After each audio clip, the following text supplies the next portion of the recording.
Big Druid. Big Druid. That's what I've been playing a lot is Big Druid, and it's working out really nicely because it turns out you live for a few turns, then you play a bunch of 10-10s and 12-12s, and it works out a-okay. So it's I didn't expect it to be all that good, but it's the most fun I've had in Hearthstone for a while. I've linked the deck list on Twitter a little bit. I apologize if any of you are free to play, because this deck is not free to play. Very, very not. There are 7 legendaries and 4 epics, and if you ask if you can replace any of them up to and including Deathwing Dragonlord, you really can't. So, sorry. It's a lot of fun. If you have the cards, you should play it. If you don't have the cards, I wouldn't go out of your way to make them. But it's it's really fun to just play giant idiots for turn after turn until your opponent dies. Yeah, this is how expensive that deck is. I play the game professionally sometimes, and I was like, "Hey, can you send me a list?" And he sent me the list, and I was like, "I can't even make this. I don't have the cards for it." I had to craft one legendary for it, and I have an irrationally robust collection, and I still had to make kind of Forgotten King. And the only reason that I hadn't dusted a Deathwing Dragonlord is because I've gotten to the point where it's like I would rather have a random legendary that I don't need if it's mildly playable than dust it for something else, and I'd rather just buy an extra $10 worth of packs because, and that's borderline inexcusable and irresponsible behavior, but it's what I do. I refuse to craft Yashiraj just for that deck, so I probably will not be playing it. But this morning I came across Wigu's started playing last night with a Jade Miracle Rogue deck, and I got to tell you, like, this is my new jam. I love this deck. I love Jade Druid or Jade Rogue in general, but it never really kind of took off. So he kind of said, okay, let's take like the bare bones of the Jade and the basic framework of Miracle with a bunch of cheap spells and auctioneers and smush them together. And he got to Legends, and I've been playing it. I just turned it off right before the podcast. I'm at rank 7 5-stars on a win streak, so I'm a believer. I'm going to see how far we can take this deck, but for the most part, I just want to play rogue decks that I like because I need those. I need that golden class. But that's good for ladder. Let's talk about coaching for a hot second. For myself, I've coached so many people this past week, I can't even remember. Like, I even looked at the list of names. Like, who did I coach? I don't remember this. Was I high? I don't. So we'll just skip me and just say that I've been coaching a lot, and I'll ask Appa instead. How'd your coaching go this week? Well, I have everybody scheduled. And I was supposed to coach Ronka before this podcast, but she bailed on me. So we had to reschedule that for tomorrow. At least she's getting it in. Pat, you look pretty busy too, man. In the past 24 hours, I've coached 5 people, so it's been a good day. Yesterday night, I had 3 in a row before I tuned into Appa stream. I got Bifrons with Miracle Rogue, and I want to say he asked for coaching with Miracle Rogue, except he has an all golden Miracle Rogue. I don't know how much coaching he really needed, but we did do very well with it. I think we went 7-1. Then I coached our producer Variatus with Big Druid, and every single game we were just kind of giggling afterwards because we kept just playing 12-12s. Like we played Deathwing Dragonlord, and he would kill it, and then other Deathwing would pop out, and it's just like, how do you not laugh? And there were a bunch of very enjoyable Big Druid jokes that were made during Cinder, and Appa and Taylor were there for a few of them.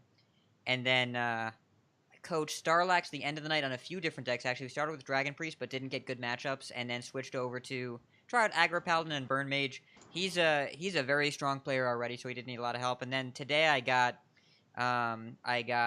Lost Adrift with Pirate Warrior and Wild, and we did very well with that. Ranked up to 4 ranks in about an hour, and then got Fumbles with Aggro Paladin, and that one was also excellent. Except we learned keep Tareem in your opening hand. I hear Tareem's real good. Yeah. Sweeper of Uldamon is my homie. Yeah, he's real good. And I will say as well, I've kind of taken the lead as coaching logistics coordinator. So if you are supposed to be getting coached by us and it hasn't happened yet and you have questions or any of that, let me know. You're welcome to tag any of us, but I sent out a magic form that when you fill it out, magically coaching will happen to you. There are actually a few of you we've tried to reach out that we haven't gotten in touch with. Nostromo, Manksu, 243, and Daniel H. If you can hear me, we sent you a form. We want to coach you. Please let us help you. So reach out to us, and yeah, we have we've upgraded our behind the scenes infrastructure to make sure we can get to everyone in a timely fashion, and we've actually knocked out let's see, looks like 9 coaching so far already this month. A lot. The other really cool patron thing that we've been doing is the Listener League, and I gotta tell you, you guys, this has been a ton of fun for me, for casting it for sure, and everybody just keeps talking about it and saying how fun it is and how glad that we finally got something to bring the community together to play. So I'm super happy that it's going. We are currently casting a couple of matches on Saturday night on game night. So if you want to check in on this Twitch channel right here, twitch.tv/CoinConcede podcast, Saturdays at 6 Pacific, 9 Eastern, we are casting matches and we are having a lot of fun doing it. So please join us. And if you missed out on the league this time, don't worry. We will do another one probably sometime in the winter. So we'll be back with it. But it's still got a few weeks to go, so super exciting.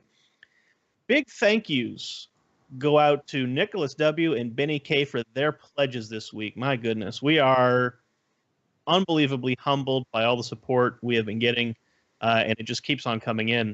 And because of all that support, we've recently hit one of our big goals, which was having an extra episode every month. And we've sorted out the details. We've got our guests, quote, air quotes, lined up. And what we're doing is we're doing a patron roundtable. We are turning the show over to the patrons and letting them run the show, more or less. We'll be there moderating, but we're mostly just going to, let them have the run of the place. So if you want to check it out, it's not going to be live. We don't want to put too much pressure on the patrons, but we will be recording it next Thursday, the 20th. So we'll drop that episode probably that weekend. So it'll be your chance to get to know the patrons, the people who help us make this show better and great and everything that it is. More than their support is their presence in the community. It's just amazing. So we want to give them a moment in the spotlight. Any thoughts on that, guys, before we move on? I am excited.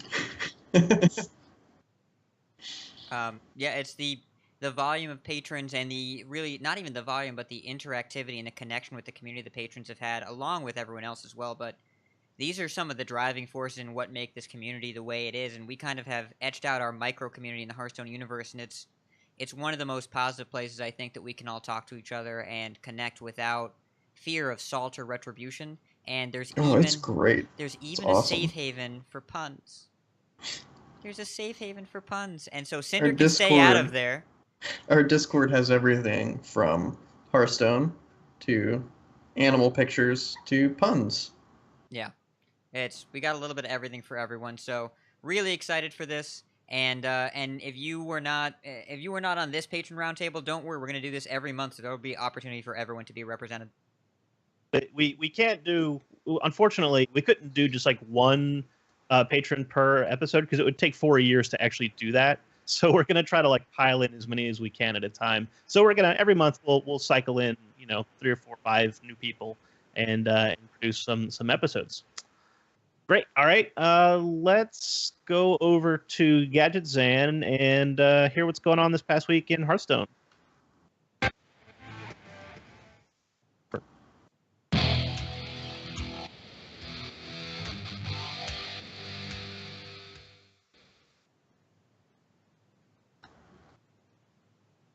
Hey everybody, I'm Ridiculous Hat, and this is the news, brought to you on Concede. So, there's a whole bunch of stuff that happened this week, like a lot of stuff.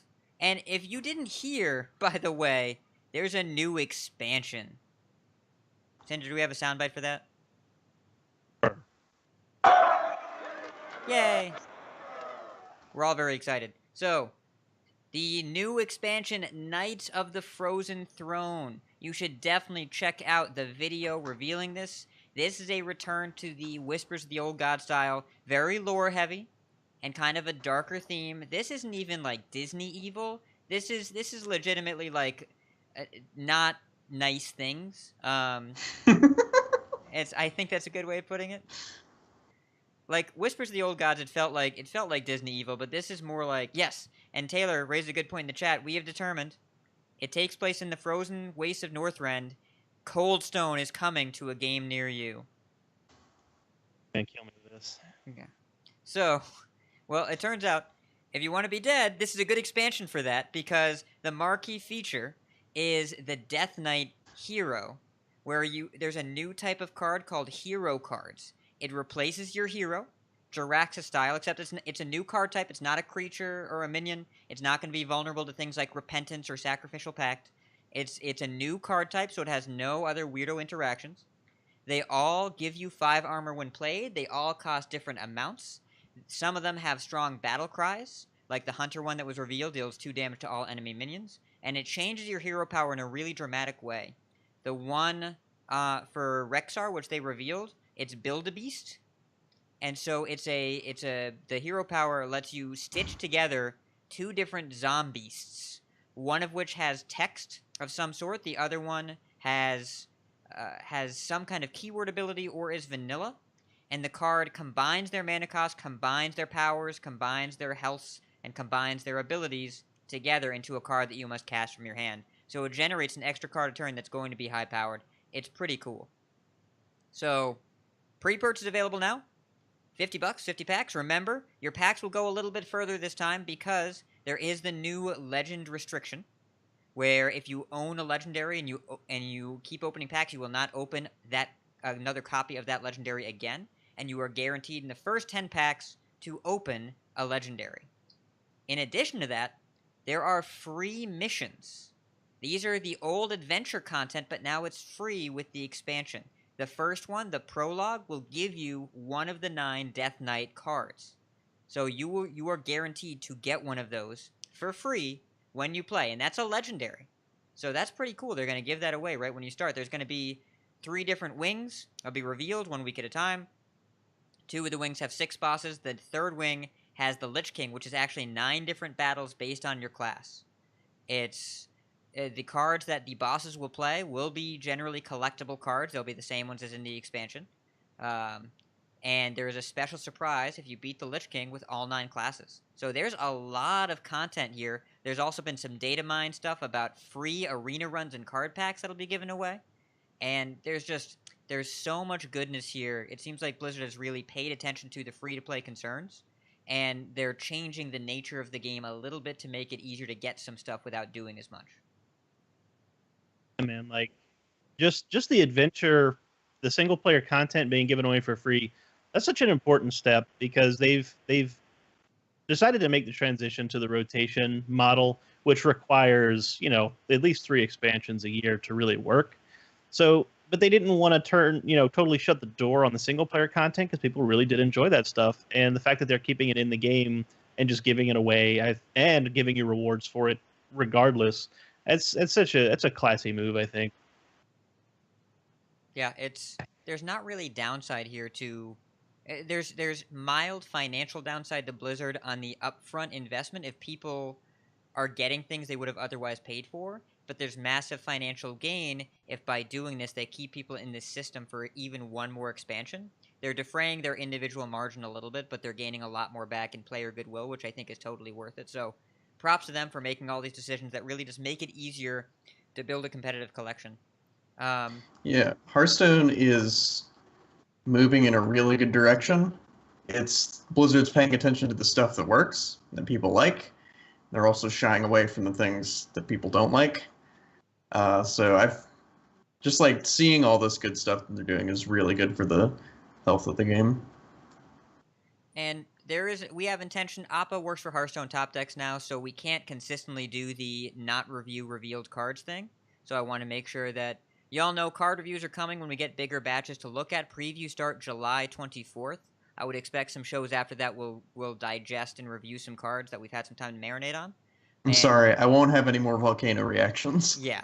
I still have that JPEG saved from the first time, so it's any time that we need to see that, we can just bring it back up. So, in addition to that, there was a funny little video where Ben Brode interviews the Lich King for a job. And, this is Mulligan-style humor. If you thought that was too cheesy, this is not going to change your mind. But if you like that kind of corny humor, which I certainly do, this was a nice, sensible chuckle. I think is the level I'd rank it. I'm gonna have to go watch that one. It's a minute and 49 seconds. It won't take a lot of time, so it's I think it's worth it. It'll get a nice chuckle. Don't expect to be falling out of your chair laughing. But it's if you enjoy a good cheesy skit, this is a good cheesy skit, and it's very Hearthstone-y. Though they did say, I want to point this out in the interview that Eloise did with Dave Kozak, which we'll link here in the chat. Um, they made it very clear that the Lich King is a big bad and kind of a heavy villain in the lore, and they're not looking to memify it at all. This is not going to be Mr. Bigglesworth uh, in Kel'Thuzad. This is going to be a little bit on the more serious side. So I wouldn't be surprised if there's definitely a Hearthstone take on a lot of the cards in this set, but the Lich King is still going to be the big bad. So Yeah, like the Lich King and like WoW lore is like big deal. He's like super hardcore, so I wouldn't expect him to try and like make a joke out of him, you know?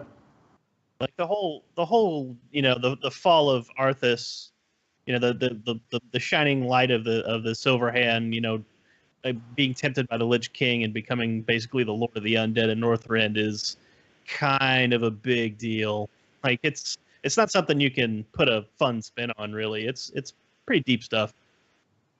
yeah, and they're at least making Hearthstone the way they interpreted the Death Knights instead of printing a new class, letting everybody be a Death Knight is still a very Hearthstone-y way to interpret it. It's not canon. It's not Jaina was never a Death Knight if I recall correctly. I don't think that ever happened. But it at least lets all the classes retain their identity and do something new. So I know there was a lot of excitement in the community for when they print the 10th class, but I think this is a way of kind of printing 9 new classes in a very specific way, and it'll be a small change to a lot of class identities, but not a big one. So I applaud how they've done it so far. I just hope the cards work out in practice. Yeah, I know a lot of the speculation about like the fabled 10th class was a potential like Death Knight class. So this is kind of cool how they did that. There's like not introducing a new class because that'd be like a logistical nightmare, but they're also introducing the Death Knight class in a way. Yeah. I think there's a lot of potential here. The cards they revealed initially are, other than Deathstalker Rexar, there's it's hard to go over big portions of the cards right now, so we're not going to do that live in the podcast form. Though, if you go to Hearthstone Top Decks and look for articles, Appa wrote one digesting the first 5 cards. It's definitely worth your time. And as we get bigger groups to work through, then we'll be talking about them with you. We have a patch that just came through, didn't we? Oh yeah. By the way, in addition to announcing all this new content, they changed some of the old content, and Caverns Rogue has been nerfed 5 minions instead of 4. It is an enormous change. The archetype has largely disappeared from ladder. We've talked about it a lot last week, and I don't think you'll find too many people unhappy about the improvement to the player experience on this podcast. Though I will say, I'm a terrible person. I have been playing Caverns Rogue on ladder to see if it was still good. I went 3-3. And also, as an even worse person, I played it in this week's Tavern Brawl, which means that I officially hate fun. So like the thing with the nerf to caverns is like it makes the deck like not like too competitively viable anymore. It's not just like a shoe into every lineup, but it's like it still does the same thing that it did really well. It slaughters control decks. But the thing with the nerf is that you're not going to see it all that often, so your 8 drops and up can come out to play again and feel safe about it. I'm going to say though that the Quest Rogue nerf is not nearly as impactful as the little elemental tribe changes that they snuck in, which I know you guys. I mean, I don't think that one would matter without the other. No, man, just making so just to let people know what they did is they there were a few cards that were not elementals that should have been. So there was Mana Geode was definitely one of them, but the big one was Jade Spirit. Yeah. Jade Spirit is now an elemental, which opens up so many new lines of deck building, and plus Hazelnut the Ascended as well, which I don't even really understand. Hazelnut. Hazelnut. Well, I mean, he's just like a shaman legendary. So like just basically that's just criteria enough to be an elemental, right? For what it's worth, So- by the way, if you don't hang out in our Discord, Hazelnut is the most hilarious autocorrect of Halazio we've ever heard, and we've all agreed as a group that is now Hazelnut's name. So just be prepared when you hear that. It's Oh my god, you did that on purpose. and don't think we're nuts when we say it. My god. One. Yeah. So, it's. I think there's some decent change there. Without the Quest Rogue nerf. I think that if you were planning on using Servant of Kalamos, discovering another Jade Spirit, you were gonna die to a bunch of 5/5s in turn 6. So I'm glad they did both at the same time. Jade Spirit should have been elemental before, and there's gonna be a lot of new decks coming up because of both changes. So ladder is an interesting place right now. There's a lot of funky stuff going on. It feels like a brand new set release again. Like, you know how that feeling when you get on ladder and you're just like, I want to try something new out with these new cards. That's kind of what it feels like right now. It feels like the format's open and there's like a bunch of cool stuff, like cool new refreshing things you can try out. Yeah. So I've been having a lot of fun with it.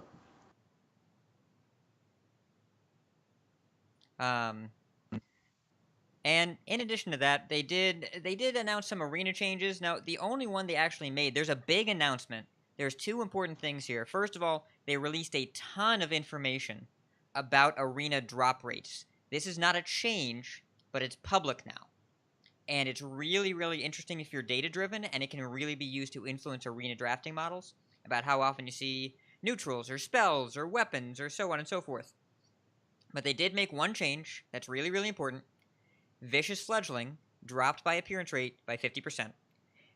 And I think we're all grateful for it. It's that card was just a little bit too good for Arena to be being seen as often as it was, and so they dropped that by a significant amount.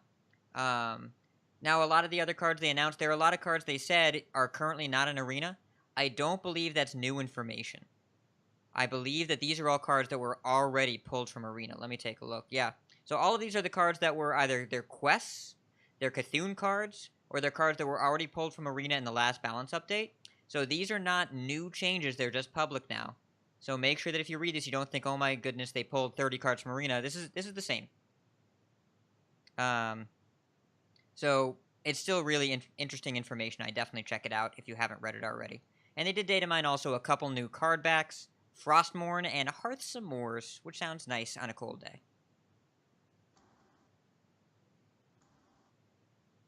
And then finally, BlizzCon tickets. The third batch, to no one's surprise, sold out. So, if you were planning on going to BlizzCon and you are now committed to the secondary market to get those tickets, if you go, you will see me, you will see Kenny, you might even see some other hosts if things work out. They worked out. Oh, Appa, do you have anything to share?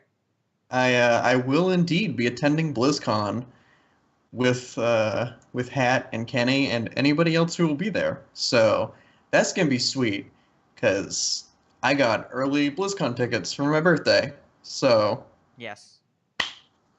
am happy. So, 75% of the hosts of this podcast will be there. We have to figure out a way to smuggle Cinder there.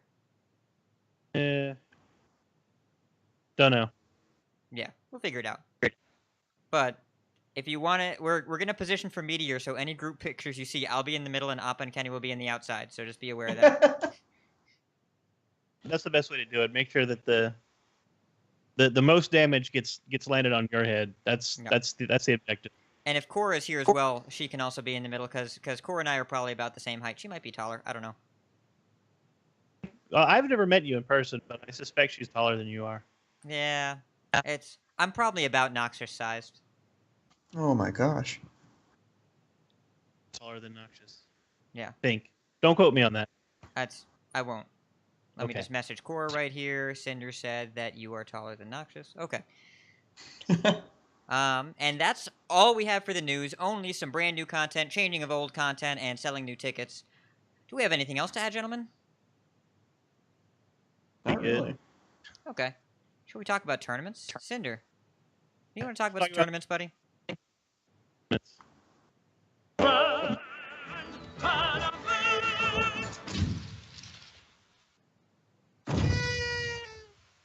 global games, guys, it is down to the last 16.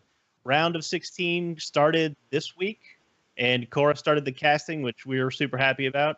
And this is now single elimination. It's the same format as before with, 4 players, 9 decks. That whole thing hasn't changed. But if you lose, you're no longer in the tournament. I would say you'd go home, but they're all playing from home, so they can't go home. They're already home. So from here on out, if you hear a winner, they are moving forward, and the loser is finished. In the round of 16, we have China sweeping Belgium handily 3-0. The Czech Republic finally shuts the door on Greece, who's been trying so hard to stay competitive in this event, 3-0 as well. South Korea ends the dreams for Malaysia with a 3-1 finish. The Ukraine beats the Austrian team, which another team that had come out of nowhere and really surprised everyone. But 3-1 puts Austria out of the tournament, and Ukraine advances. I don't think anybody's surprised by that result. And the last 2 games were really super interesting. The Netherlands, and keep in mind, Netherlands is Ties, Tyler, and that crew, right? This is a very talented team. They match up against Brazil, and Brazil was picked by Cora and probably a lot of other people to win this whole thing because the Brazilian scene is huge. They have an absolutely grueling match that went all the way down to Game 5.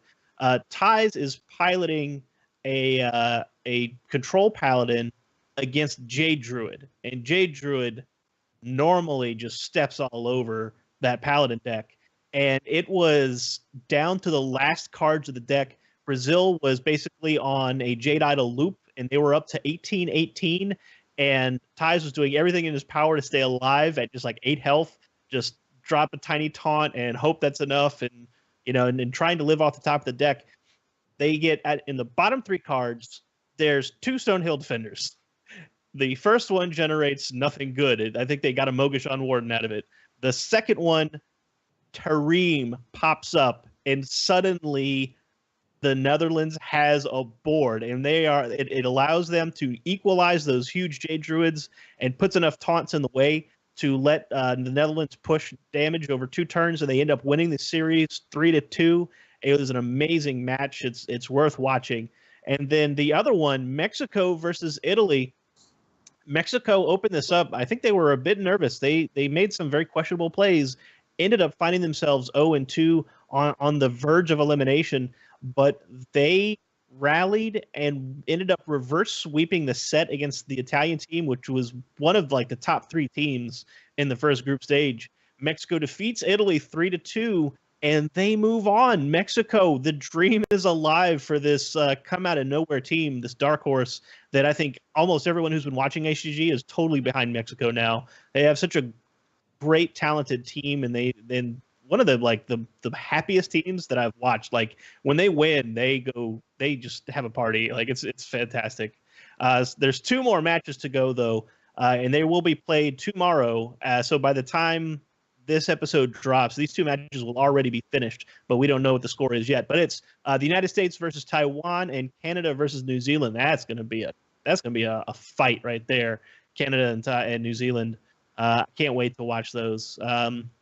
Appa, thoughts on global games? No, I'm the 2 teams that I'm most excited for. Well, one of them's finished. South Korea won already, so I'm ready for USA and Canada's games because I want both of those teams to win.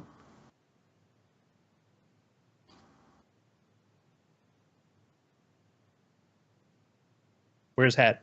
Oh, Viva la Mexico. Agreed. Yeah, it's been really nice to watch their, like you said, a dark horse, but now a fan favorite. I'm definitely going to check out that Netherlands match, and I still have faith in the Ukraine. Yeah, I don't think you need faith so much as just a understanding of Hearthstone and statistics. Yeah, They're pretty good. Well, and didn't like 2 of the players in that team. Well, I don't want to spoil the next section, but I think we're going to hear some of those names in a minute. I think you are. The other section that we're talking about here, the Spring Championships finally played out in Shanghai. So this was group stages that cut into a top 8. And we'll cover the group stages here really quickly. Winning Group A was Citizen Napa, and runner-up there was Nyria. There's one of the Ukrainian players. Group B is won by Kuonet, and second place goes to Hoi after being knocked down by Kuonet, relevantly so. Group C, Mage wins his group, continuing his rise to fame in competitive Hearthstone. He beats Kalento, but Kalento comes out of the underbracket there in Group C. And then in Group D, RDU defeats Ant, but Ant fights his way back to come out as the runner-up. So there you go. You have the top 8 right away after the first day. Quarterfinals brings us Hoi versus Citizen Napa. Hoi wins that match 3-1. Ant wins his match against Mage 3-1. Nyria defeats Kuonet 3-1, and Kalento defeats RDU 3-2. So there we go. How does Kalento beat RDU though? This is one of the sickest top decks like in Hearthstone history. This is nuts. So like, I forget the board state, but RDU has Kalento like dead, like on board for next turn. Kalento has the ability to complete the quest, but it's going to use up like all of his mana. But he top decks Preparation and is able to complete the quest, prep out the quest, and then also charge down RDU's board and completely take over the game when he's at like 8 life or something. And you can just see it on Artie's face. He's just so devastated. And like Kalento fans are super happy, and RDU fans are super upset. There's emotions like everywhere. It's so nuts. If you haven't watched that series, at least go back and watch Game 5 because it was crazy. And top 4 players, 2 of them were members of the Ukrainian team in global games, just like Hat was mentioning. And Ant has being in the top 4. I gotta tell you, like the whole world fell in love with Ant over the weekend because he is such a nice guy, easygoing, soft-spoken dude, and he's been living like under the radar in competitive Hearthstone for the past 2 years. And this year he finally gets a breakout, and everyone is now introduced to him, and everybody loves Ant. And I'm just as happy as everyone else. I'm really glad he got his shot, and he played incredibly well all weekend. But let's see how well he did going into the rest of the tournament. Last 4 players in the semifinals: Hoi versus Ant. Hoi sweeps Ant 3-0.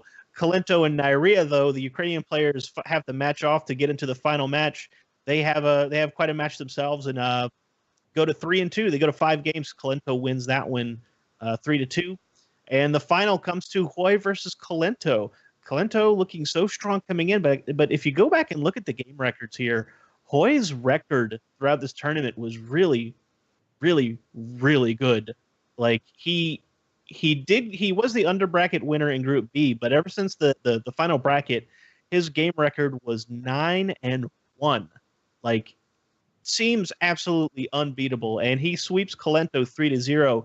His deck list, his lineup wasn't totally out of the ordinary. It's Murloc Paladin, Evolved Shaman, Quest Rogue, and Pirate Warrior. Very aggressive, plus a Control Buster.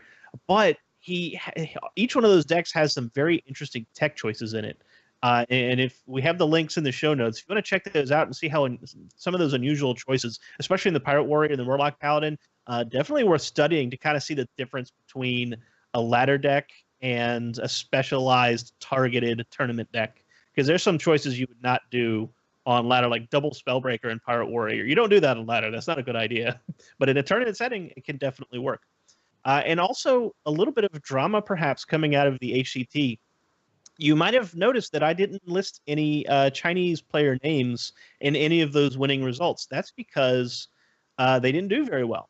And during the HCT, one of the Chinese team members, they're not on a team, but one of the Chinese players tweeted out that they were not told the format for the tournament until the day before. But specifically, they were going in with the assumption that this was best of 7 because in Gold Series it's best of 7, and that's how they qualified to get in. But Blizzard, according to Chinese players, did not tell them that it was best of 5 until the day before the tournament. So all of their preparation, all of their lineups and whatnot were crafted off of the assumption that it was best of 7.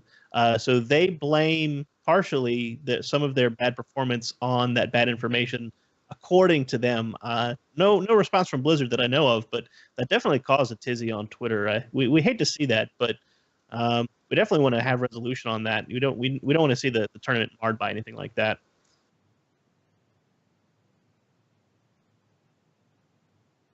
Yeah, it's a complicated issue. So a big counter argument that I saw on Twitter was that the ruling in the format was posted on the U.S. site and the English site months before the tournament, right? It was in April. But if I take that situation and reverse it, if there was a tournament in China and it was posted on the Chinese site and the English-speaking players weren't told about it until the day before the tournament, I think there would be a pretty significant uproar, and I think it'd be unreasonable for the players to go to the Chinese site if they don't speak Chinese, or they don't, they're not used to going to the Chinese Blizzard site for information on the tournament they're about to play in. And they did send an email to Blizzard admins multiple weeks before asking, what format is this? And the response they got back the day before deck lists were due was the one that said it's best of 5, when both the last, I believe, was Bahamas best of 7 or best of 5? It was best of 5 to my recollection. Yeah. I think so too. But Gold Series, you're right, was best of 7. And in case you're saying just throw out one deck, that's not how the format works. I want to make sure I address that point as well. Best of 7 versus best lineup of 5. crafting is like bananas complicated, and like best of 3, best of 5, best of 7 are enormously different. Yeah. So, on the one hand, I am sympathetic to the notion that the Chinese players were uninformed and attempted to be more informed. On the other hand, we only have two sides of the story, and everybody else got it right. So, it's hard to say where the truth is between those two. I believe that there was probably some kind of issue there. I don't know if it was enough to justify poor performance from the Chinese players, and a lot of the other players are not from English-speaking countries, and they did just fine. So, I don't know. It's so my argument there is, you said if like there was a tournament in China and it was posted on the Chinese site, like American players would are not used to going to like those websites. But the thing is like the developer is American. If the developer for Hearthstone was Chinese, I would be looking on the site and like Google translating it all the time to like look at formats and stuff. Like I would be on like their website if I was going into a tournament for that. You know what I mean? Like because like if the developer for the game was Chinese. So that's kind of like my counter argument there is like you should be looking like on Blizzard's website itself, like for the event format. I can see that point because I play a couple of games that are not natively English speaking. You know, they're originally developed in other countries, and their main sites are in French or whatever. So yeah, I actually do that. If I want to get the newest information, I got to use a page translator to be able to partially read it. But whether or not that's the case, or if they just played poorly or were ill prepared, I think that's going to be up to the viewer. But it is one of the hot topics around this thing, so we did want to talk about it a bit. But coming up this weekend, DreamHack Valencia Grand Prix. In fact, by the time you hear this episode on your podcatcher, that tournament's already going to be in progress. The Swiss should be starting like within the next 24 or 36 hours. So we will be reporting on that next week, almost certainly. All right. If you have an iTunes review or a Stitcher review or any other kind of review, send it to the relevant service, or hey, just post it on our website. We'd love to read it.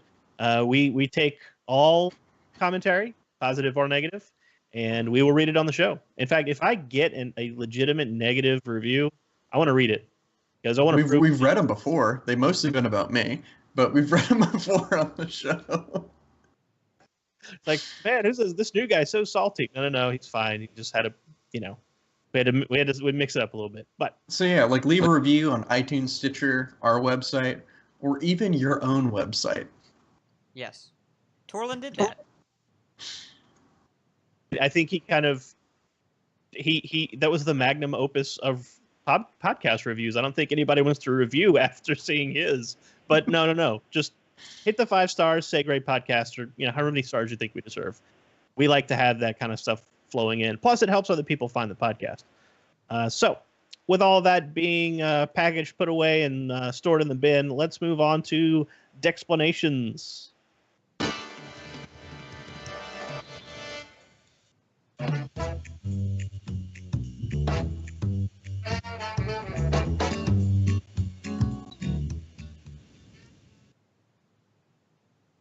All right, so the explanations this week is basically going to boil down to like RNG in Hearthstone, or like quote unquote skill games versus Hearthstone. So let's just start off and get the elephant out of the room right now. Hearthstone clearly has a significant amount of RNG in it. RNG is random number generator, which is basically lexicon for randomness. So does the fact that Hearthstone has randomness in it make it worse than other games like Gwent or Elder Scrolls Legends? Because those are some of the other games that people point to. They're like, hey, these have less RNG than Hearthstone. This is why they're better, or whatever their argument may be. So that's kind of the question and the concept we'll be covering today. And this was brought up by a user in Discord. I forget, I didn't write down the handle because I'm an idiot. But it was kind of spurred by Soddle, the Hearthstone caster, going on a kind of long Twitter tirade about how sick he is of like pros blaming losses on RNG and making memes out of other people's accomplishments. That's just kind of a synopsis of it's a long string of tweets. If you want to read them all, go to Soddle's Twitter. I'll link it in the show notes. So the excerpt below is kind of a synopsis of like the main points of his tweets. It is he says the Hearthstone community is really weird sometimes. Every day you see a tweet from a player mocking the skill of the game. Everything is better high roll glyph, don't draw patches. And this kind of thing bleeds through to the casual community who parrot the same stuff. Then we get the culture of professional coin flipper lol and Hearthstone is an esport giggle. And he says, you realize that's all you're doing, right? So he's basically the main points that he's trying to bring up are pros lose to RNG like everybody else, but the RNG is like less of a determining factor than like it's made out to seem. And high profile players blaming losses on RNG is especially toxic for the game since it trickles down to the rest of the community. And this is how we get common memes like esports lol whenever like something random happens and that goes in somebody's favor. It's like people on Twitch chat will be like esports, and it'll be like mocking Hearthstone as an esport. Or like Paveling book was a really good one after the World Championships because Pavel got good spells off of Babbling book, and like what's he gonna do? Like not play him? He played really well for like the rest of the tournament. He played exceptionally well and won the World Championships. But the fact that he like got good spells off of Babbling book like most of the time kind of detracted from his win in like the community's eyes because like, oh, he just high rolled or whatever. It's like he played really well the entire tournament. Another one is like Always Huffer off of Animal Companion. That's been around for a while. And one that Hat knows, he's been playing with the big Druid deck. The community term for it is easy big, easy Druid, because it's like you just play a bunch of big dudes and it's like, oh, easy game. But it's like, that's not really the case. It's just like being grossly oversimplified to like make a meme out of. And like, sure, that gets you likes on like your Twitter profile, but like, that's just a detriment to the game, like in general. Like, do you think someone at rank 20 that just lost like a Ragnaros hitting like a 1 in 5 shot to win the game is going to want to keep playing Hearthstone if they see like a pro? Like, let's use Zixo for an example because he's pretty vocal about like bad stuff happening. Say like Zixo just lost a 1 in 5 shot of Ragnaros to lose a game, and he's like complaining about it. You think like this rank 20 player that logs on a Twitter and sees that is going to want to keep playing and be like, oh, if the pros are losing to it, like, how am I going to ever beat that? And then they're going to feel really salty about it. So like, I don't know. It's just like the pros making memes out of these kind of scenarios is like a really big hindrance to the game, in my opinion. Think though that we're fortunate that that is, in fact, a minority of players. The most players that I see that get into high level events, they'll be able to analyze why they lost, when they lost, and how they lost, as opposed to just blaming it on RNG. I think players who consistently do that probably don't spend very much time in competitive Hearthstone. Um, but there's something I want to throw in here because I thought this was interesting. There was a big Reddit thread that was complaining about RNG in Hearthstone. And there's a lesser known competitive player. I'm not sure how you say his name. I don't know if it's Matthias or Matt Heist, but he's pretty vocal on Reddit. He's a very level headed person. But he did a comparison of Hearthstone to other competitive esports and also other just competitive stuff. So he looked at CS:GO, he looked at chess, he looked at a bunch of different stuff. And what he did was he took the top players, the top performing players in each of those competitive environments, and looked at their like overall win rates in competitive events. And Hearthstone's top players and even top regions have as common win rates or better than even stuff that's generally viewed as like purely skill, like CS:GO or chess. Like, yeah, guess what? The top players in those kind of competitive environments also have like 65% win rates. That's normal. Like that's the best chess player in the game, Magnus Carlsen, does not top 70% in his competitive finishes. That he is the highest rated player of all time. And he's considered like the most skillful chess player in the game in like most aspects of the game. And there was just one Blitz tournament he just played at where he got trashed by just like people that weren't expecting to beat him at all.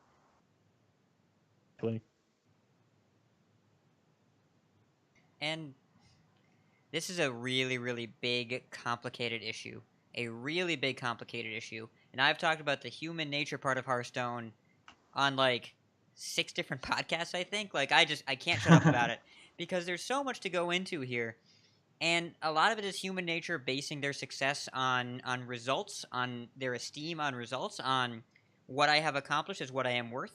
A lot of it is the cognitive dissonance between if I think I'm good, but I'm losing, how do I justify that? And the RNG element is one that's easy to focus in on. I think the other 2 factors that are really important, there are 2 different psychological syndromes. The most important one, I think, is imposter syndrome. Imposter syndrome is where people that are generally gifted in some way, intellectually or physically, however you want to put it, they're generally able to do a complicated thing more easily than other people. Because of their perception of it being an easier thing to do, their perception is not, I must be really smart, their perception is this thing must be easy. And when other people tell them it's difficult, they must believe they are an imposter, that they are not really all that special.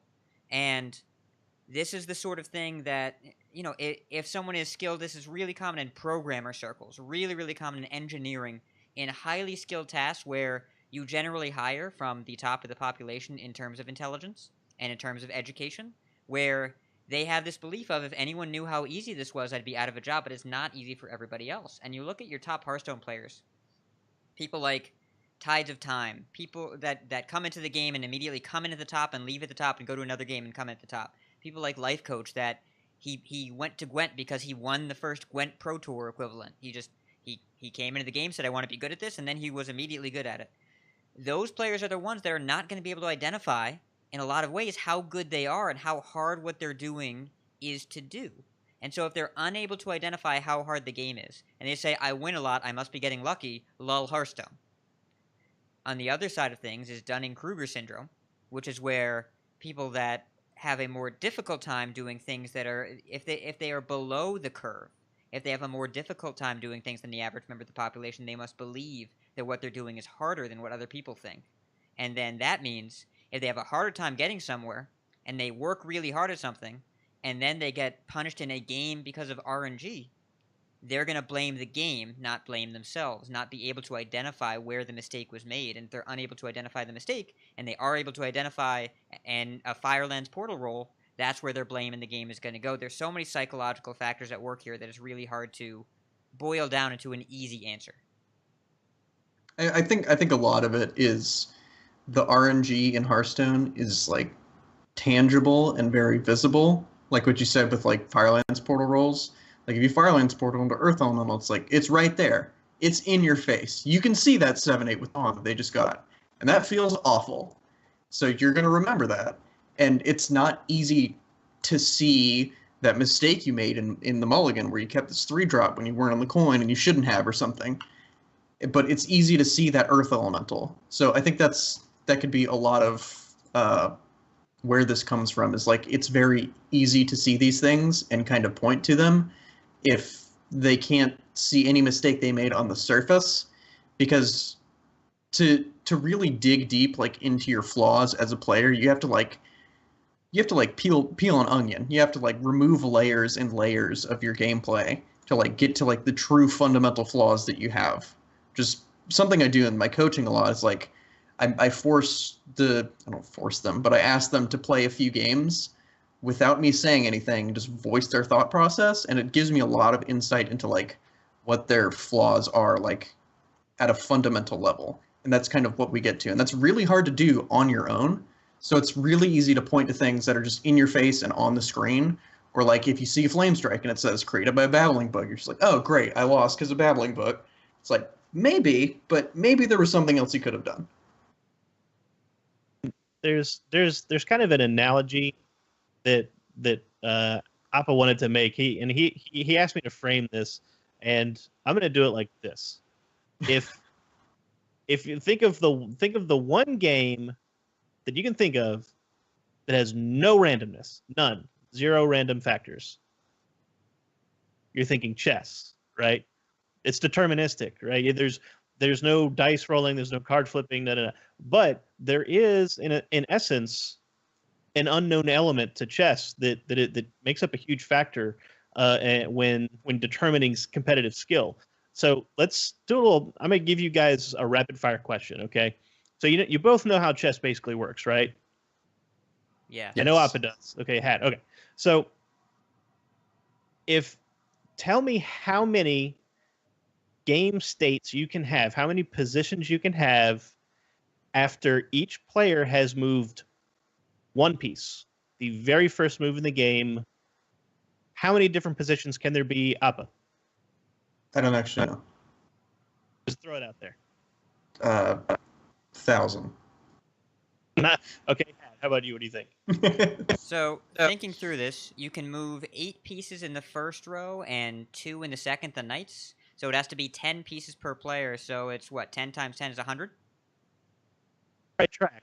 But remember, pawns can move 1 or 2 squares in their opening. Oh, goodness. 20 positions per player times 20, 400 opening positions just in the first move. That's it. So if you think about the typical opening, like if you look at, explored known openings in chess, they're usually somewhere between 5 and 10 moves, right? So you take that many moves times how many moves the other player makes, and there are literally hundreds of thousands and into millions of varying positions in the game. And unless you are a top-level player, you're Magnus Carlsen, you're about to play Hikaru Nakamura, and you've studied each other for 6 months, unless you're in that position, you have no idea what's going to happen in a game of chess. You don't know how your opponent's going to attack. You don't know how your opponent's going to defend. If you walk into the park and pick up a game, you don't know who that person is or how they've ever played the game, and it is effectively random. It's not truly random, but it is an unknown factor, and you cannot predict the next move effectively. And that creates a sense of randomness. And that is part of the reason why chess, among many other things, there's no such thing as like a 90% win rate, because there's always unknown factors in any game, and that includes Hearthstone. But as we said, Hearthstone has similar win rates at the top levels to everything else. But in chess, like the best players are the ones that like can react to those unknown factors the best, And that's kind of the same thing in Hearthstone. Like even if you get high roll off of a babbling book into Firelands portal into Earth Elemental, you still have to play that game out and still try and find your outs. And that's what the best players do. They try and figure out, okay, I just got high rolled out of my mind. And then they're like, all right, never think about that again. How do I beat this Earth Elemental that's on the board now? And there's a lot to be said about Hearthstone culture. I think it would be a mistake to say that the memes aren't funny sometimes. I love easy big, easy druid, easy because after each game, if I'm winning, I just message whoever's online at the time and just send them the replay and just say big. That's all I do because it's funny. You know, it's and the old it's Migo face video, the Smork song. Listen, that's classic Hearthstone hilarity. But YouTube highlights are popular for a reason. Games need variance because if you play a game that's the same every time, it's not interesting. There are a lot of games that tried to do away with variance, and the original progenitor of this is Magic the Gathering. Magic the Gathering has the mana system, which is more variant than anything in Hearthstone because about 1 out of every Yep. 10 games, one player doesn't play spells. And Yeah, this is an example I brought up because me, Hat and I have played a lot of Magic, a lot of and Magic. yeah, so like you have lands that you have to draw. Instead of getting a mana crystal every turn, you put lands in your deck, and you have to draw them and play them to use as a resource to cast your spells. And a portion of the time, you just don't draw any, and you die, and you just roll over, and you don't do anything. And like that's randomness in a game like Magic, and that's actually one of the games that I see compared to Hearthstone a lot. It's like, oh yeah, Hearthstone has a bunch of randomness, but like Magic doesn't have as much. I'm like, have you ever played a game where you've had 2 lands and like 6 drops in your hand, and your opponent has got 1 drop, 2 drop, 3 drop, and you've died on like turn 4? That's a lot of randomness there. It's just like what cards you draw and like what you can play. And Magic is Not still a great game. Yeah, definitely. that Magic also plays with a 60 card deck, not 30. Yeah. And they also one of the things they do in Magic to offset, the occasional high roll or bad draw is they play best of 3 sets, just even in like small tournament formats. And that's one of the things that Hearthstone does to help mitigate, that one random thing that would win or lose is they have best of 5s or best of 7s. They play group stages before they go to a playoff. They play Swiss rounds to determine the best players throughout the day. These are all things that say, okay, yes, there is randomness, but randomness is going to have a chance to affect both players. And the player who can best position themselves to benefit from that luck or get least punished by bad luck is the one most likely to win the match. So one of the examples that I have here also is CS:GO, which is Counter-Strike Global Offensive, for those of you who don't know what the acronym is. And this game is considered to be extremely skillful, because it is, for the most part. A lot of it is highly technical, like play, a lot of very precise motions with your mouse and your keyboard. But the thing is with this game is that your weapons have a certain spread on them, meaning that the bullets go randomly out of the barrel of the gun. Well, not completely randomly. There's like a set pattern that each gun has. So there's, I think it's like the AK-47. It like goes in this weird T shape. And if you ever watch a Counter-Strike tournament and you watch somebody with the AK, you'll see them kind of position their gun like beneath their target sometimes and like swing it back and forth, and you're like, they're not even aiming at the person. They actually are. They're just mitigating the RNG on the gun to try and give them the best chance to shoot them with the spread from the gun. So like even in this highly technical first-person shooter, there's randomness in the spread of the gun. And like even in a game like League of Legends, if you're playing, let's say you're playing an attack damage carry character, and you get an item that gives you crit chance. You have a 20% chance to crit somebody, and say you hit that 1 in 5 chance, and then you kill the other champion. You've just killed them because you hit that 1 in 5 chance to crit. And that's RNG in another game that's very technical and very skillful. It's like there's randomness in almost every game you'll ever play, and that you'll continue to play, because randomness is part of what keeps things fresh and interesting. It's not always a bad thing. There's the only way you're going to play a game that does not have randomness is you play tic-tac-toe. And if you've ever seen war games, you know exactly how games of tic-tac-toe resolve. Everyone dies in a nuclear annihilation. Wait, is that how it went? It's how about a nice game of checkers? Yeah.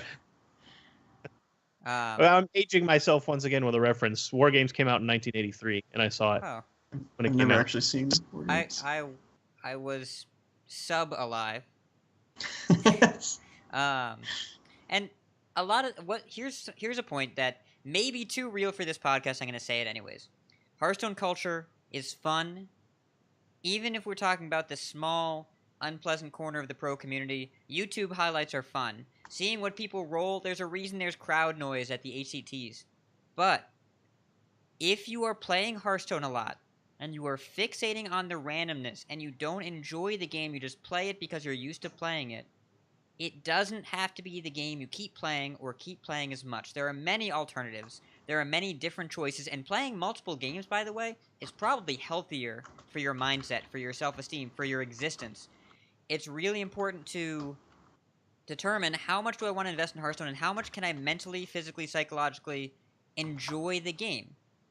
If you spend money and you've gotten your time out of Hearthstone and you have a decent collection, but every time you play it, you either complain about RNG or don't feel good when you win, it might be time to take a month-long or 2-month-long break. It might be time to pick up another game to play as well. Don't be afraid to play a game because it makes you happy. And if you're stuck in playing the game for internal reasons, take a breather, move on, figure out something else to do. Come back later if you want to, but you don't have to. But if you're fixated on the RNG and the game doesn't make you happy, complaining about it makes you feel worse. It's all about the energy you put out, the energy you take in. And if you're putting out that negative energy and just constantly thinking about this is why this game sucks, I'm going to play another round, don't play it as much. Just change your behavior so that you can change the results that you're getting and the feelings that you're getting. Yeah, like you have to. When you get into philosophy and debate and things like that, there's a concept called prima facie, which means there's an accepted premise when you first get there, right? When you decide to even try Hearthstone for the first time, you have to accept the fact that this is a game with a random seeding, even just by nature of the fact that it's a card game. Never mind Primordial Glyph, Babbling Book, all that stuff. It's a card game. It's going to be random in some fashion. So you either embrace that or you let it kill you, mentally as you continue to, have bad results and blame it on the RNG constantly. So take a lesson from Bobby Fischer, one of the greatest chess players who ever lived. He said, see, now I'm gonna blow this line here. He said, tactics flow from a superior position, right? He always positioned himself. He was very defensive. He always positioned himself in such a way that no matter what happened with his opponent, he always had a good outcome, or at least had the highest chance of a good outcome. So put yourself in a position to win, including, keeping in mind the RNG factor. And for devil's advocacy, it is important to recognize, just like it's important to search for the mistakes in your game, it's important to recognize the counterpoints to your argument. So here are some counterpoints. Because I thought about this a lot. And why would professional players have this kind of belief about the game they play? First of all, if they are professionals, they do have a sunk cost of time and energy, and they may depend on the game for income. So it may not be the sort of game you can walk away from. And this is why I have respect for Life Coach, even though I miss him in the Hearthstone scene. He was able to walk away. He had the ability to stop playing a game that he no longer felt love for, and he moved on to a different game. He still connected the community. He still casted a tournament that he hosted at his house. So he's very clearly wants to keep the fun part of the game alive. And if you want to see fun, watch him cast with Super JJ. Oh my god, no two people have ever had as much fun as those two have. Romance to end all bromances. Yeah, I just want to love someone ever as much as they love each other. But so, it's important to note they might be stuck in the game. They might not have the ability to move on from a game when they don't enjoy it as much. So that changes their perspective sometimes. And RNG is visible. RNG will work against you. If you're against an evenly matched opponent, it matters a little bit more. If you're against a non-evenly matched opponent, it matters a little bit less. Trends over time will prove that you're the better player if you are the better player, and that's why you see the same people hovering around top ladder finishes month after month, getting invited to tournaments month after month. But when single games matter, and all players are close to evenly matched, an RNG role can matter. The top deck to end all top decks, like Appa was talking about, Colento and RDU are both fantastic players, and the two of them were in a situation where they were evenly matched. They were both suitably positioned, and Colento needed a little bit of luck, and he got it. So that is where RDU was probably better set up to win the match, but he lost it in part because of that single experience in single draw. And while Hearthstone is a trend-based, percentage-based game, in a single situation, the percentage can be bucked, the trend can be defied. And when that happens, especially with players that are fixating on I need to be first, not I need to be top 4 or top 8 or top 16, not I need to make money, but I need to win the tournament, or in this particular case, I need to make top 4. In that case, a single game matters a lot. And Hearthstone is not a game where a single game is one that you can use to make the argument that RNG never matters. You can say RNG usually doesn't matter. You can say that trends matter. And if you think that your games are being rigged or that you're getting consistently unlucky, I don't believe you. It's not true. But if you say a particular game has a bit of bad luck that goes against you and it cost you a match, that is something that is believable. It's unlikely to be the main determining factor, but it can be a factor. And it's important to examine where a single game matters is where the RNG argument holds a little bit more weight for me. I don't think it's everything. Better players generally win, but not all the time. So this might be... This is why the best players hover around like 55, 60% win rate. They're not going to win all the time. Yes. They will win the majority of the time. And they have that win rate against each other. But if when they're grinding up to legend, you see the rat race, they have like 75% win rates against the normal people like us, right? Muzzy hit legend when he won rat race in 27 hours. I could not do that. That is not a thing I could do. That is not a thing that most of us could do because his win rate against mere mortals was crazy. But his win rate against peers and anyone's win rate against the best in the game is going to naturally flatten out as skill differences are erased. And that's where in a single game RNG might have a larger impact, assuming equal basis of skill and execution in that particular game. Closing thoughts here. I feel like we covered this pretty well. I agree. Shall we do some rapid fire on these emails? We got a couple minutes. Sure. Sure. Let's do it.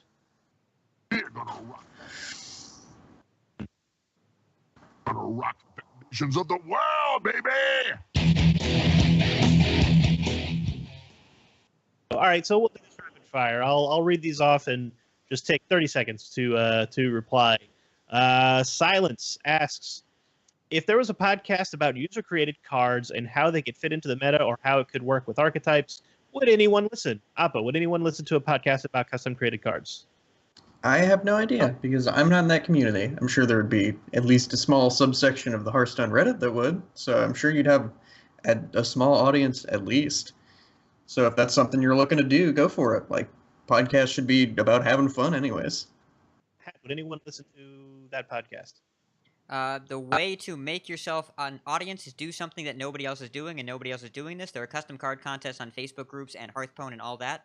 I don't know if you'd get an enormous following. I think it'd be hard to build structured content here, but if you can figure it out, by all means do it. Do something in a space that you love that no one else is doing, and someone's going to listen to you. And my answer is yes, someone will listen because those communities exist, like Hat said. And don't do it because people will listen. Do it because you want to do it. So if that's what you're thinking about doing it. Steven Sensei asks, since the no duplicate legendary from PAX starts with Coldstone next month, and we get a free random hero legendary card by completing the first part of the single player content, would you recommend we get that card first before opening any PAX? Hat. So first of all, thank you for saying Coldstone. I'm glad that we're committing to that. Second of all, it depends if you want more Death Knights or if you want not more Death Knights. If you want more Death Knights, do the prologue last, because you are guaranteed to get a card from the prologue that is not a card you already own. So if you open your packs first, you have an equal chance of getting Death Knights and non-Death Knights, all 9 of them. You'll open a bunch of packs, you'll get whatever you have, then you're guaranteed a Death Knight at the end. If you don't want extra Death Knights, do the prologue first. You are guaranteed to not open that card in your packs, and you have a 1 out of 9 chance, or one of however many legendaries is removed from the pool, so you're more likely to open non-Death Knight legendaries. So it's up to you to decide if you want more Death Knights or less Death Knights. Back to you, Alex. Silence gets another one in. He asks, now that Death Rattle minions are going to be everywhere, and the fact that Quest Rogue has been nerfed, is Quest Priest going to be the new hotness when the expansion drops? Appa. No, but I want it to be. I'm fine with that. And I agree. Although, who knows? We still have like 125 cards to see. Could definitely be wrong, but I'm could be thinking wrong. now. And finally, Jasper asks, I've been following and watching when possible the Hearthstone Global Games. Today they set the bracket and started playing their elimination games, but the bracket doesn't make sense. He goes on to explain why it doesn't make sense. Basically, his question is, how were the brackets seeded for the Global Games? I asked the person who would know the best, aside from the person who actually made the bracket, and that's Cora, because she casted it. And she said that they did not make public the seeding algorithm. However, she did say that the availability of players and time zones and that kind of thing was a factor, which makes total sense. That's why you usually see like America and Canada playing on Thursday evening, because that's when they're usually available. So that all kind of was a factor, but probably not the whole of it. But it was curated. Let's just say that, and I'd say they did a pretty good job of it. And the last one came from King Salt, but King Salt was the person who asked us about RNG in competitive Hearthstone. So that answers our earlier question of who brought up that question. So there you go, King Salt. You had a whole segment just to yourself. All right, guys. If we're just about done here. If you want to ask us a question, send an email to coinconcede@gmail.com or head over to the Discord, discord.coinconcede.com, and go to the questions for the casts channel and just ask us a question. We'll probably read it for you because we like answering questions from you. And yeah, let's get out of here. Appa, who do we have to thank this week? Thanks, as always, to Stefan L. for letting us use his cover. Check him out on the channel, linked in the Discord, or linked in the show notes, excuse me. You can catch our blog posts at coinconcede.com, along with the show notes. You can follow us on Twitter at coinconcede, like and share our Facebook page, facebook.com/coinconcede. Discord.coinconcede.com is what will give you the invite to our Discord, and you can check out our sweet merch, courtesy of Cinder's Sweet Designing Skills, at shop.coinconcede.com. And big thanks to our producers Viriatus and Psych Mopco. Biggest thanks. Elephant-sized. Druid-sized, Yeah. Thanks. Yashiraj-sized, thanks. Easy big thanks, easy, Yes. to Viriatus and No. Psych Mopco. Easy big, easy thanks, easy. Get it right. Oh my gosh. God. I can't even meme properly. You need to focus more on RNG, man. It's embarrassing. Really hat's job, though. You have to give him credit where credit's due. But speaking of credit, Hat, you have any shout-outs this week? I do. I'd like to shout out my buddy Wicked Good, Steve. I'm shouted him out a bunch of times before, but he just started a podcast that is 15 minutes or so. It's length dependent based on what he's talking about. He's recording it when he's driving to work or when he's walking around or whatever he's doing in 5-minute increments about current events. It's 15 to 20 minutes. Steve is an incredibly smart guy, and I agree with him about everything except cheese. And you are strongly recommended, if you like hearing a smart person having smart, well-informed thoughts from a non-tournament perspective, to listen to Off Curve. I would strongly recommend it. And if you don't listen to it, then I sure will. I actually am trying to broker some kind of thing where he calls me in his lunch break or whatever, and we just talk about Hearthstone for 20 minutes and record it. But we'll see what happens. No commitments right now. Shout-outs. I don't have any specific shout-outs, but I do want to shout out all the people that I get random friend requests from on after we play on ladder, because I'm always super nervous, and they're always like, "Hey, are you Appa from Coin Concede?" And I'm like, "Have you ever played against another guy named Appa?" "Yes, I'm the Appa from Coin Concede." And they're like, "Hey, love the show. I listen weekly." So it feels good to get those kind of friend requests. Also, shout out to everybody in Twitch chat, because we love interacting with you guys during the show, and it's always a lot of fun seeing what you guys have to say. Let's see who's in the viewer list. Appa HS, Cinder Ascendant, Ridiculous Hat. Thanks for watching, guy. No. Apex Predator, Blue Spartan, Kylum, Chris Leckness, Fake Went, Jasper, Mirak, Ridley Diddly Doodly, Psych Mopco, Taylor Eve, and anybody else who may have jumped in and jumped out. Thanks so much for making this a community that we care about. We love it that you guys show up. Keep showing up. And for me, that's my shout out since Kenny's not here, and that's what he always does.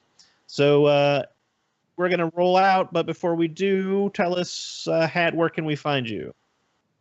You can find me apparently memeing. That's what I do now. But also you can find me. You can find me on Twitch. That's on Monday nights and Thursday nights, as always. My job interview got postponed for a little bit, so I'll keep my normal schedule for now. And you may or may not find me helping out with game night this Saturday. Woo! You can also find me on Twitter at RidiculousHat. And you can find me here every Wednesday night. And in any Hearthstone Discord, speak the devil's name and he shall appear. And in this case, that's me. Is in fact Ridiculous Hat. Appa, where can people find you? You can find me on Twitter at appa_hs. My Twitter handle has changed, unfortunately. RIP. Or you can find me on Twitch at twitch.tv/appahs. No underscore on that one. Since I've just recently moved, I'm planning on streaming daily or as frequently as possible. I didn't stream today, but I streamed past 2 days, working on getting everything recalibrated and set up here, but plan on streaming a lot. And maybe sometimes coming up here, because you're not that far away. Yep. Kind of cool. And me, you can find me on Twitter at Cinder Ascendant and on twitch.tv/Cinder Ascendant. I'll be a little quiet on Twitch during the Listener League, because most of my energy is going into that and into casting it on Saturday night, as opposed to streaming my own content. So catch me here, right here on this Twitch channel, twitch.tv/CoinConcede podcasts, where I'll be casting throughout the rest of July.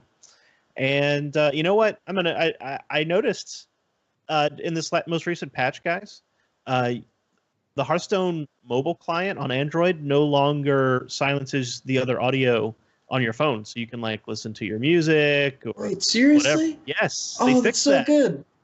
Yes. I haven't updated on my phone yet. That's so great. Happy at lunchtime today. So I may, depending on if the technology will allow it, I may try to see about streaming Lunchtone now, because that could now be a thing. Just from the lunchroom while I'm playing on my phone, because why not? As for Kenny, his Twitter is at KCCOGamer, and his Twitch is the same, where he pretty much only opens packs every 3 months. Cora is on Twitter at songbird_HS or on Twitch at songbird_Cora. And of course, she's casting Hearthstone. She's going to be in Atlanta this weekend. Not this weekend, next weekend. Sorry, Valencia is this weekend. Atlanta is next weekend. She's going to be casting that again. So good for her. Yeah, maybe if I get on stream again, she'll actually be in the casting booth. So the casters will know something about me. TJ just going, who is this guy? I don't know. Who's this guy? I don't know. I might have saw him before. I don't know. It's I went back and watched and I was like, where's Cora? This is awful. Now for those not present and those who are, Ishne Alopra, and if you see it's on ladder, coin concede. Coin concede. Coin concede.